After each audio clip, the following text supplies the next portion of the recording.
50대쯤 되는 그 나라의 학자요 지도자인 분과 또 시골에서 자라고 공부도 변변히 못한 30 초반의 젊은이와의 대화를 우리가 함께 나눠 보려고 합니다. 재밌잖아요. 50대 대학자와 공부도 안 한 시골 아주 젊은 청년과의 만남이죠.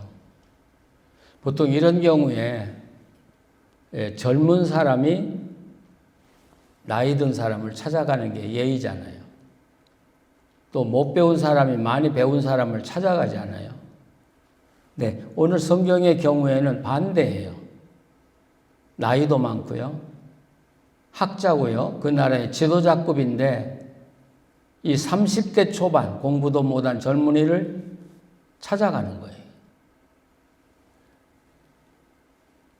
그런데 이 나이든 대학자는 이 젊은이에 대해서 굉장한 연구를 많이 한 것 같아요. 그래서 여기 뭐라고 하냐면 내가 당신을 압니다. 이렇게 말하거든요. 압니다.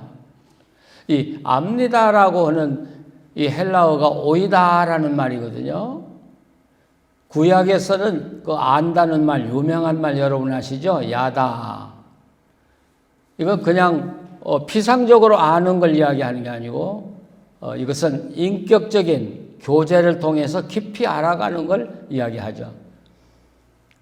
이 구약의 야다라고 하는 단어와 같은 의미를 가진 게 신약의 오이다.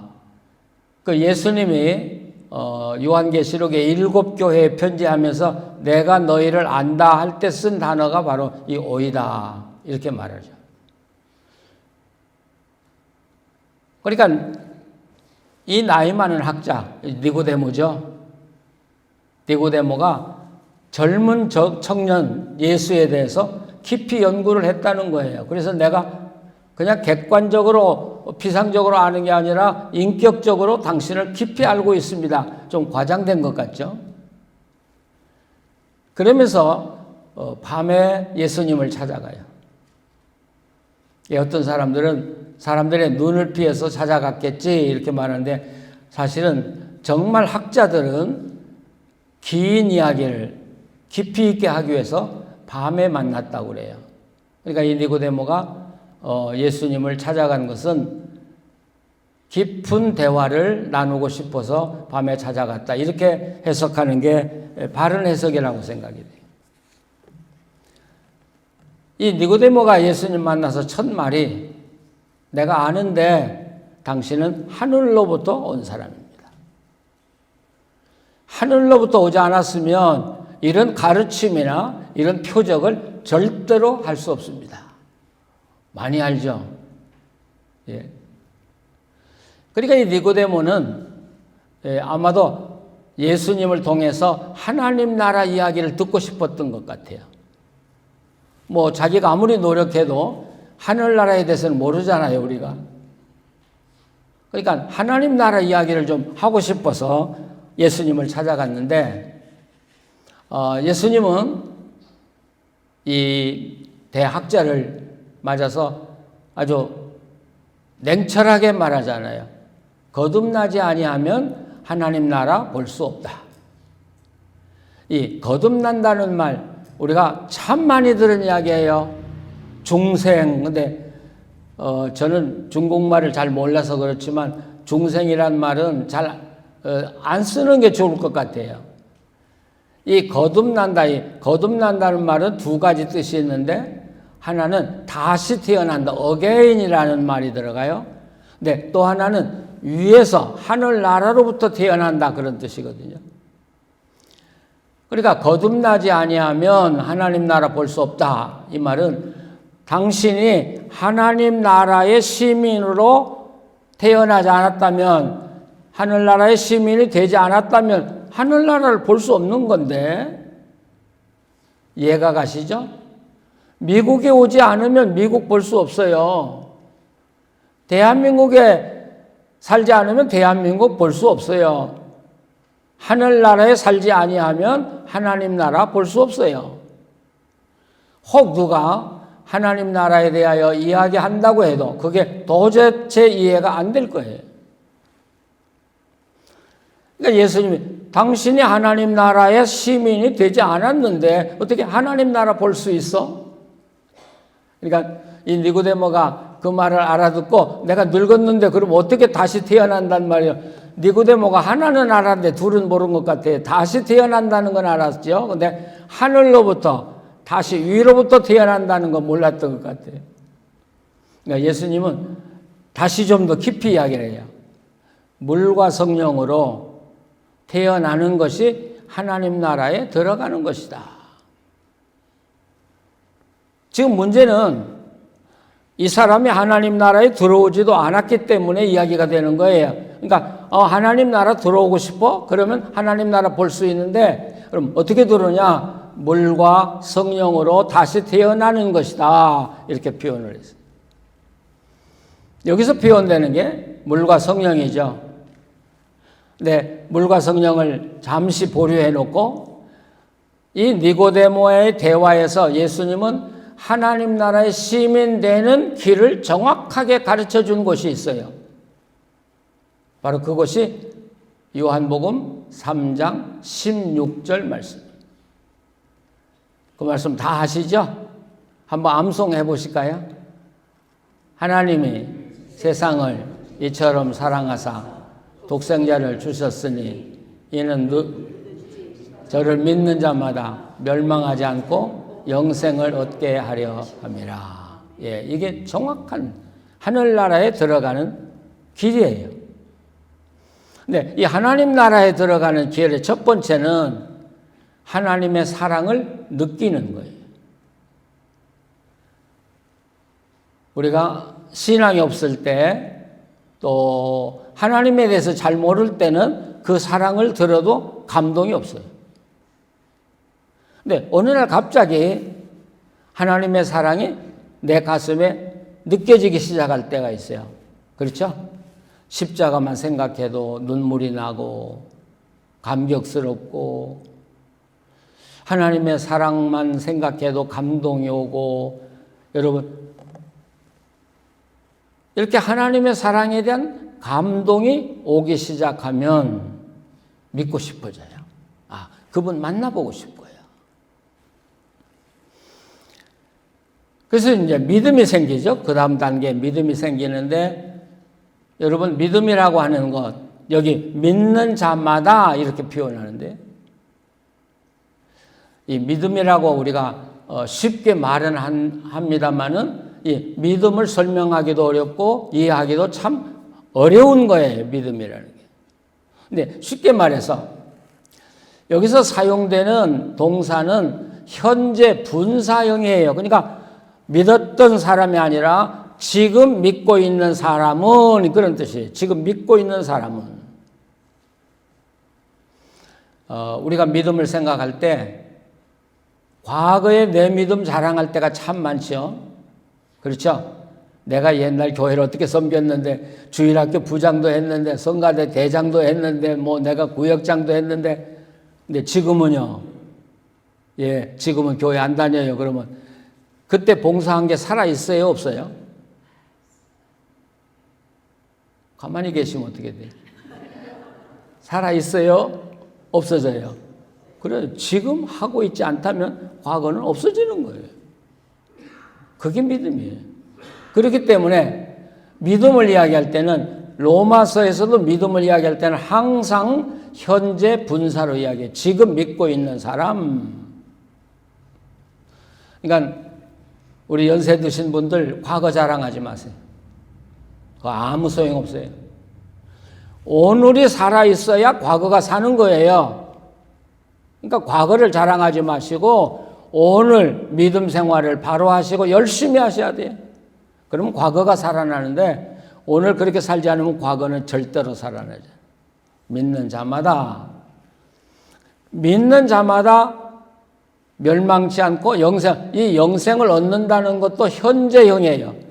지금 얻는 거예요. 내가 주님을 내 구주로 모시고 살기 시작하면 그 순간 나는 영생을 얻는 거예요. 현재형. 그리고 그 영생은 영원한 것이라는 거죠. 그런데 이런 하나님의 사랑을 느끼고요. 그리고 믿게 되고요. 또 영생을 얻는데 이 전 과정을 통해서 우리 한 사람을 그리스도께 인도하고 그리고 하나님의 시민으로 살게 하기까지 처음부터 마지막까지 일하시는 분이 한 분 계셔요. 그분이 누구시겠어요? 성령님이시죠. 그래서 성령으로 이렇게 말하죠. 성령. 제가 이 설교를 준비하면서 며칠 전부터 물론 제가 어머니 뱃속에서부터 교회를 다녔으니까 어려서부터 다닌 신자지만 그러나 제가 확실히 우리 십자가와 주님을 깨닫고 하나님의 자녀가 되기까지는 오랜 세월이 걸렸거든요.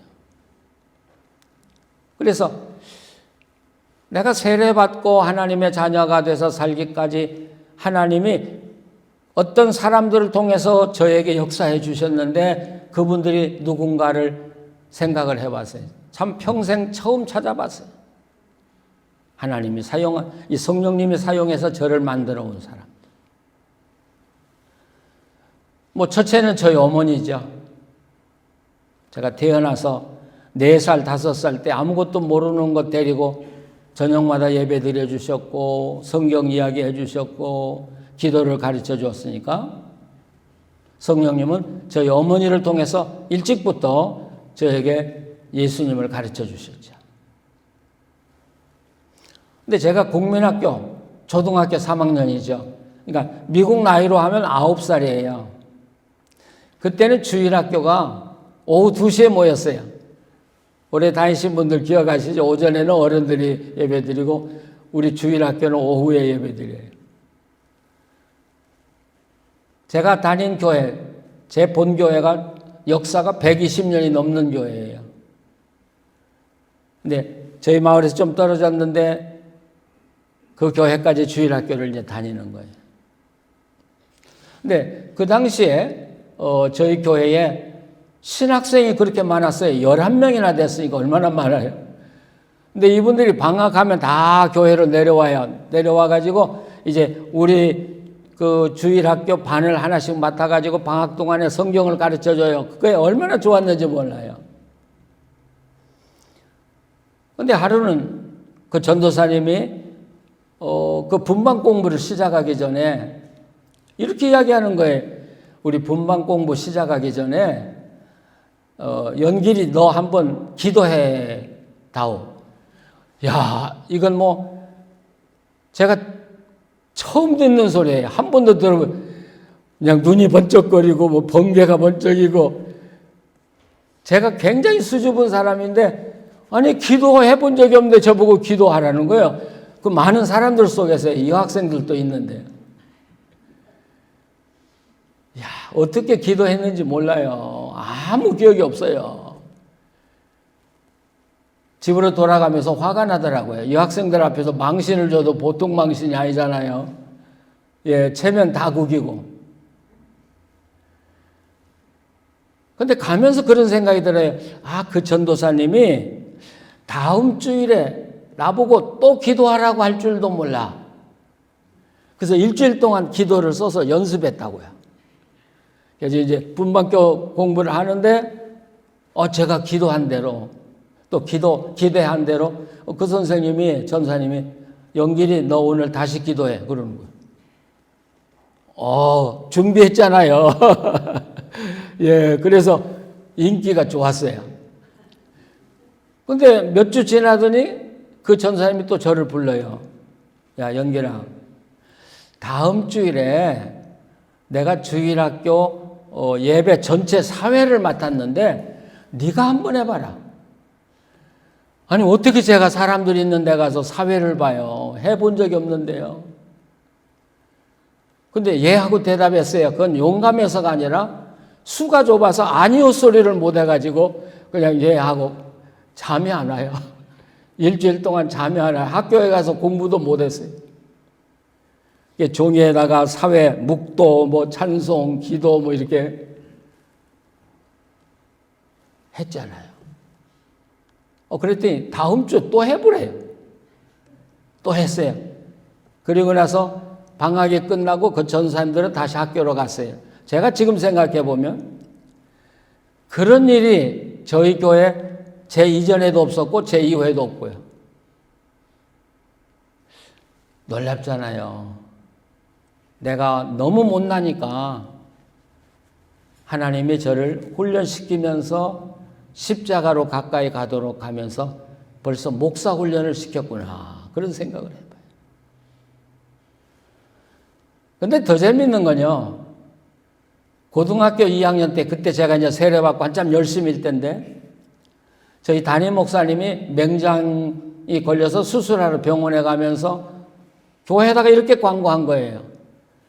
다음 주일 내가 명장 수술해서 교회를 못 오는데 주일 낮 예배 설교는 장로님 중에 한 분이 하시고 저녁에는 이연길이가 한다. 아니 교회가 다 놀란 거예요. 저도 놀래고요.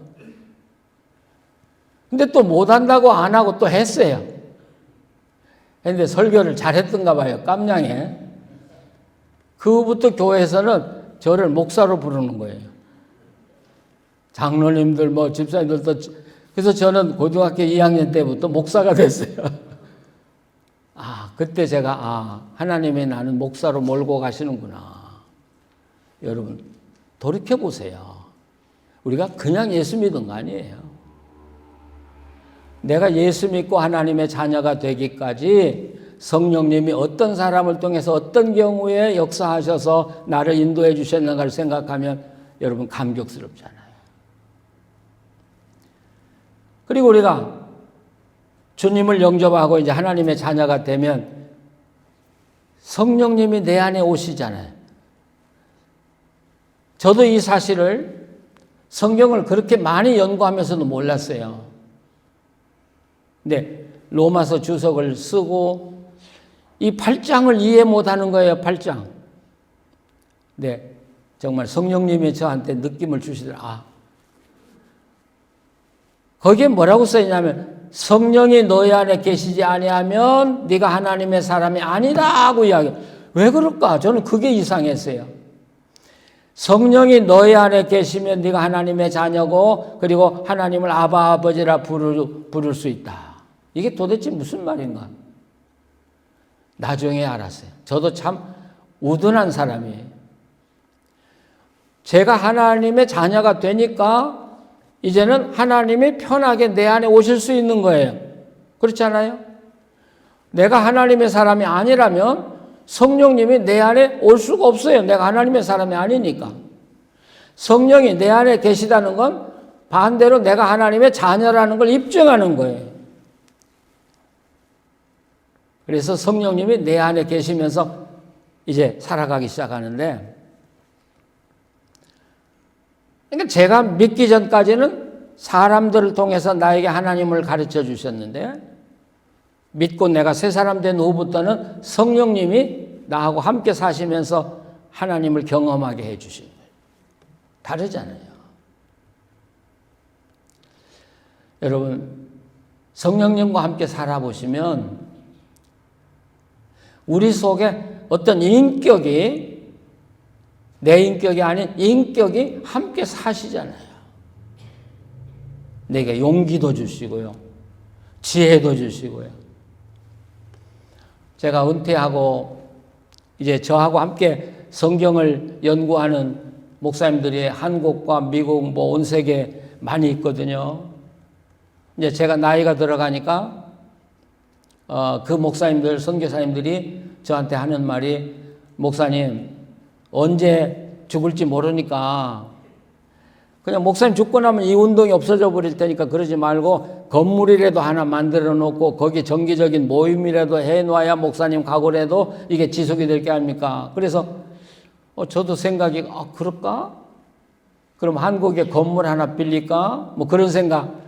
네, 어느 날 갑자기 성령님이 저한테 빌리지 마. 너 그거 만들어 놓으면 건물에 매이고 돈에 매여서 아무 일도 못 해. 그러니까 너는 조직도 만들지 말고 건물도 사지 말고 그냥 성경 한 권 들고 다니면서 세계 복음 전하면 돼. 성령이 내 안에 계시면 그때부터는 내 모든 삶을 내가 성령님 의지하고 맡기기만 하면 성령님이 인도해 가시더라고요. 그렇죠? 그래서 우리는 하나님의 사람들이죠.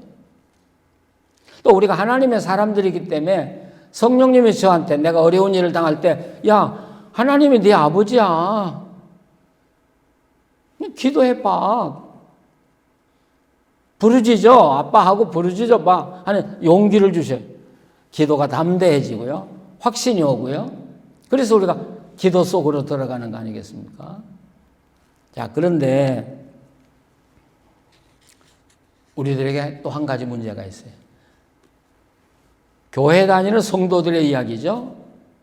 하나는 교회는 평생 다녔는데 성령 없이 다닌 분들도 있다는 사실이에요. 자, 그러면 그분은 하나님의 자녀요? 아니에요? 아니, 교회 평생 다녔다고요? 아니에요. 뭐라고요? 하나님의 성령이 너희 안에 계시지 아니하면 네가 하나님의 사람이 아니다. 그러니까 성령이 내 안에 계시지 아니하면 내가 평생 교회에 다녔다고 할지라도 나는 천국 시민이 아니잖아요. 그러면 내가 죽으면 어디로 가요? 하나님이 나를 알아보실까요? 아니요, 나는 너를 모른다. 예. 두 번째 위험은 교회를 오래 다니다 보면 성령을 소멸할 때가 있다. 이제 타성에 젖어버려요. 그냥 교회 평생 다녔으니까 70년 다녔으니까 주일날이면 그냥 가는 거고 예배 드리고 오는 거고 그러다 보면 성령님이 나를 떠나버리는 것이죠. 잊어버리는 거죠. 제가 목사입니다마는 목사도 성령 소멸할 수 있어요. 성령 떠나도 설교 잘할 수 있어요. 왜? 평생 했는데요, 뭐. 내가 평생 연구한 거 있는데요, 뭐. 근데 뭐가 달라요? 성령님과 함께 있으면서 사역한 거하고 성령님이 떠났는데 그래도 흉내만 내는 거하고 뭐가 다를까요? 모습은 똑같을 수 있어요. 그러나 한 곳에는 생명력이 있고 한 곳에는 생명력이 없는 거예요.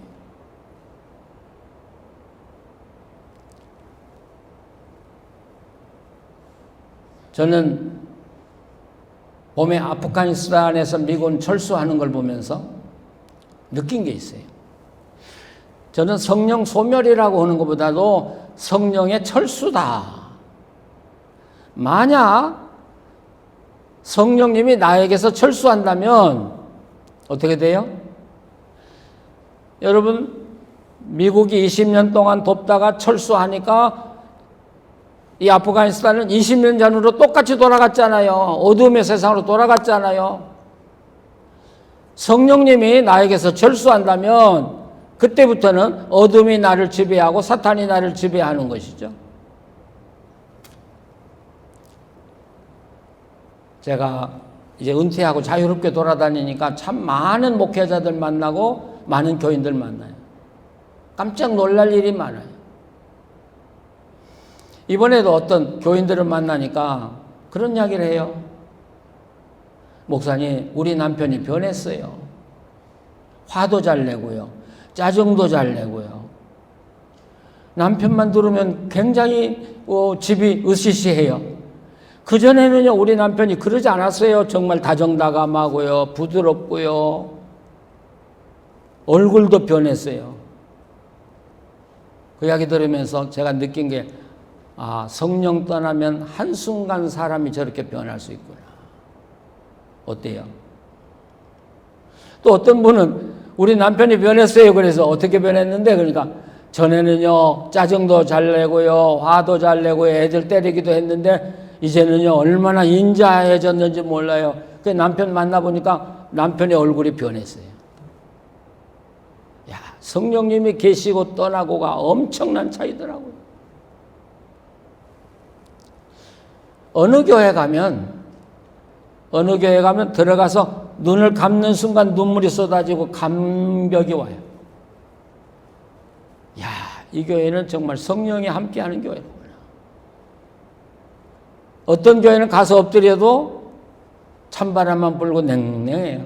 아무리 십자가 생각하고 내가 다시 마음을 수치려고 해도 마음을 수치릴 수 없는 교회들도 많아요. 제가 단적으로 말할 수는 없지만 한국 교회 중에 성령 소멸한 교회가 많다는 것이죠. 목회자들이나 교회 중직 중에 성령 소멸한 사람들이 많다는 걸 전 느껴요. 성령 소멸하면 예배 모양은 그대로 있어요. 그러나 그 속에 생명은 없어요. 성령 소멸하면 기도 열정적으로 할 수 있어요. 그러나 그 속에 생명은 없어요. 찬양할 수 있어요. 그러나 그 속에 생명은 없어요. 가장 무서운 건 마지막 주님 앞에 섰을 때 내가 너를 모른다고 하는, 내가 너를 모른다. 그래서 바울이 뭐라고 그래요? 성령 슬프게 하지 마라. 예배서에 나오죠? 그 다음에 성령 소멸하지 마라. 그러니까 다윗도 범죄하고 시편 51편 기도할 때 뭘 기도해? 제발 다른 건 내가 다 감당하겠는데 성령 거두어 가지 마십시오. 이 다윗은 성령님이 누군가를 정확하게 한 사람이에요. 됐어요. 하나님한테 매 맞고 또 징계 받는 거 괜찮아요. 성령님만 계시면 괜찮아요. 왜? 내가 하나님 사람이니까. 근데 성령님이 떠나면 나는 아무것도 아니잖아요. 그래서 그런 생각을 해요. 성령이 떠나면 집 모양은 남아있는데 속이 텅 빈 것과 같다.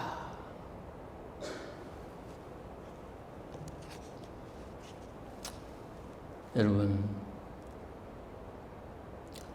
연세가 많고 나이가 들어서 힘이 없는 거하고 성령 없는 거하고는 전적으로 달라요.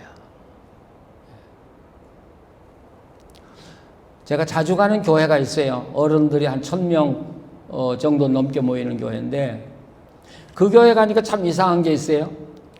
어떤 때는 예배 드릴 때 막 교회가 은혜스러워요. 훈기가 돋고. 근데 어느 날은 싸늘해요. 그래서 조사를 해봤어요. 제가 조사할 권한은 없지만 그런데 놀랍게도 그 교회 연세 많은 권사님이 한 분 계시는데요. 이분은 말이 없어요. 체구도 조그맣고요. 네, 그 권사님이 여기 자리에 딱 앉아 계시면 온 교회가 훈훈해요. 거의 이상하더라고요. 근데 싸늘한 날 보면 권사님이 안 계셔.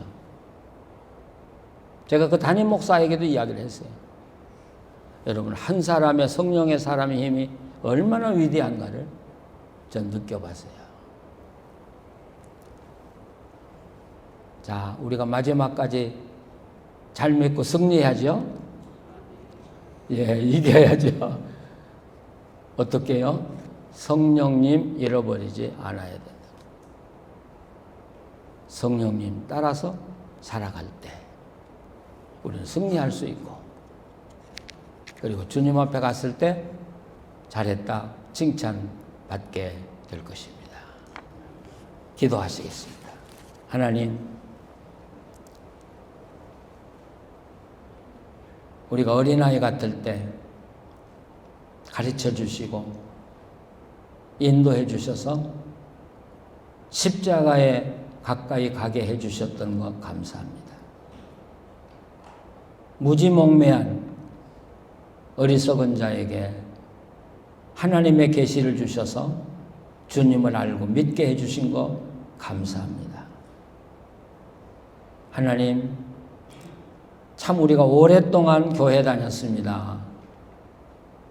오랫동안 예배하고 기도했습니다. 하나님, 형식만 남고 성령님 잃어버리는 내가 되지 않게 하여 주시옵소서. 어떤 경우에도 성령님 붙들고 끝까지 가게 하시고 성령님 인도하시는 대로 따라 살게 해 주시옵소서. 바울의 고백대로 나는 늙어서 몸이 피폐하지만 내 영혼이 날마다 새롭다고 하는 말씀대로 우리의 찬양이 새로워지게 하시고 우리의 기도가 늘 힘이 있게 하시고 우리의 예배가 생명력 있는 예배가 되게 하여 주시옵소서. 예수님의 이름으로 기도합니다. 아멘.